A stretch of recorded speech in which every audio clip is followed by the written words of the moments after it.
In a joint statement, these constituent parties said the decision to increase fuel prices in the country was made by the Cabinet Subcommittee on the Cost of Living, which was chaired by the President and attended by the Prime Minister.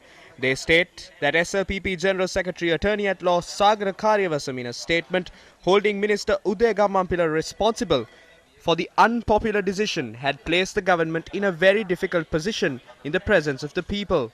It added that the statement made by the SLPP General Secretary challenging the decision made by the President and the Prime Minister raises concern among the public over divisions within the ruling party. The constituent parties pointed out that such actions eventually lead to the collapse of the faith placed in the government by the people.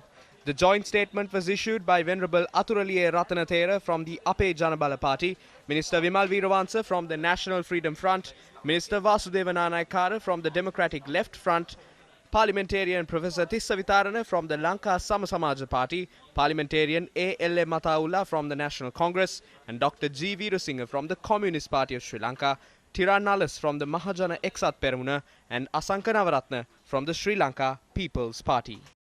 The stance of the Sri Lanka Freedom Party was explained by the party General Secretary Dayasiri Jayasekara. මේ cabinet මණ්ඩලය ගත්ත තීන්දුවක්. This is a decision taken by the Cabinet of Ministers. This issue cannot be resolved by blaming Minister Gammanpila. People in villages are blaming the government for the lack of fertilizer. If that is the case, then Minister Mahindanandalut Gamage and the President who presented this proposal must be held responsible for this. If we look at this issue like that, all ministers of the government must resign. This was collectively decided by the Cabinet and not a decision reached according to the whims and fancies of an individual. පුද්ගලිකව එක එක්කෙනාගේ න්‍යාය පත්‍ර වලට වැඩ කරන එක නෙමෙයි මෙතනදී කළ යුත්තේ.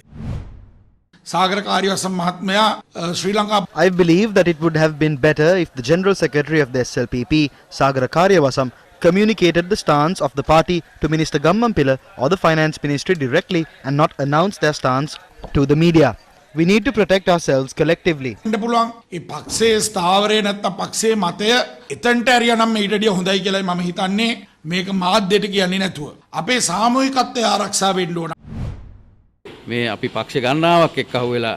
This is a government formed by the coalition of a number of parties. There may be many proposals, but we present our proposals collectively. The President and the Prime Minister will solve this, so there is nothing to worry about. Basil Rajapaksa is a person who speaks directly if he has something to say. If Basil Rajapaksa was here, he would have not allowed for the fuel prices to be increased. He would have stood up for that. Sagara Karyawasam had cracked under the pressure that came from the lower levels of the party. If Basil Rajapaksa wanted, he would have spoken to the President or the Prime Minister. Basil Rajapaksa මහතා හිටියන මේ දෙල් මෙල වැඩි වෙන්නේ නැහැ කියලාත් යම් කතා මතුවෙනවා අපි දැක්කා. That cannot happen as the decision of fuel prices is taken by the Committee on Cost of Living. That is a state committee and Basil Rajapaksa is not on that committee. ඒ කමිටුවේ නැහැ.